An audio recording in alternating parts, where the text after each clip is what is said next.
Okay, the next thing that we're going to do is take a look at using Flash for a little bit more animation. We're going to look at maybe making a yo-yo, and we're going to look at using a movie clip in conjunction with the main timeline and some other stuff. So let's go ahead and get going. One of the things we're going to start with is looking at shapes and what you can do with shapes. Now we have up here in our tools, again, let's kind of look at our layout here. We're in the animation mode. Remember, there's different modes that you can put yourself into. I happen to like the animation mode. By the way, anytime you want to, you can rearrange these panels if you find that there's a different kind of configuration you'd like. So I'm going to just rearrange that panel.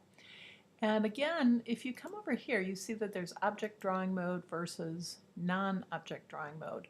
Right now, we want to be working with object drawing mode because we want to be able to do things with shapes as objects that we can't do if we're not in the object drawing mode. So I'm going to turn that on. Just to clarify, if you're not in the object drawing mode, then you're probably doing like freehand drawing, kind of like what we did with the walk cycle guy. So, and that's great, but when we're using shapes, generally it's really kind of nice to be in the object mode because of what you can do. So I'm going to hold my shift key down. I'm going to make a circle. And now I have a circle shape. I don't have any outline around it because I didn't assign a stroke color. I left that blank. But right now I've got blue. I think I'm going to make this slightly different color. Let's go with this, let's go with this color, orange. And I'm going to Command C and Command V to make a copy. One thing you can do in the object mode that's pretty neat, I'll show you in a second. I'm going to come over here and free transform this.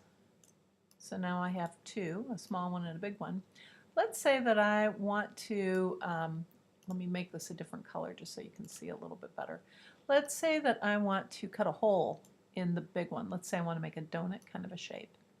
So I'll select both of these objects and I will use the Align tool found over here in this panel to align them first of all so that that middle circle is right in the center. And then I'll come up here to Modify. Under Modify, there's different things that I can do to combine objects. In this case, I'll punch a hole, and now, as you can see, I would have a donut shape. Let's go ahead and undo that, and undo punch, because I actually want to have both of these shapes. So one thing I will do with this particular object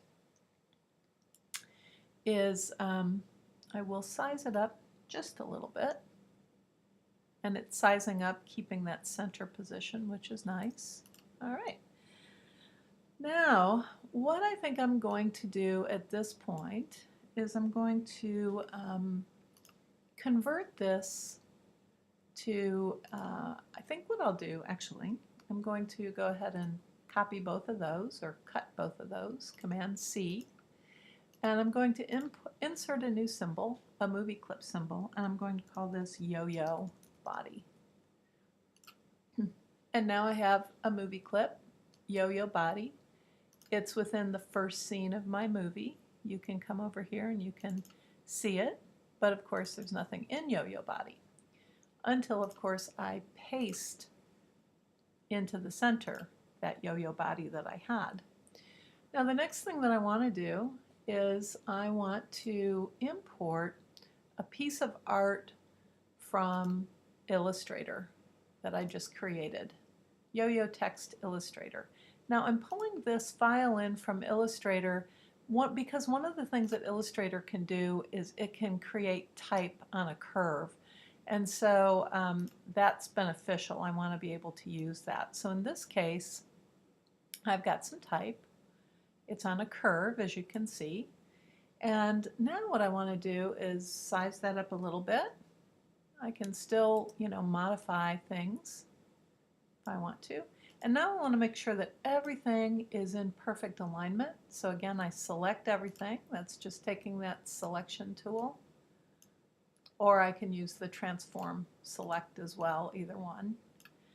And then I come over to this alignment panel and I go align in the center in both horizontal and vertical directions. At this point again, I would probably group these so that when I select one, everything gets selected. Whoops, sorry about that. Go ahead and do this again. Let's select everything and then group everything. So now, hopefully when I select this, whoops, that is not selecting. I wonder why. Oh, I bet I know why. Because that is on a separate layer, which is fine, actually. So what we'll do is we'll take this and we'll paste it on this same layer. So now everything should be on the same layer. And now if I select everything, that should group everything. Yes, and it does. That's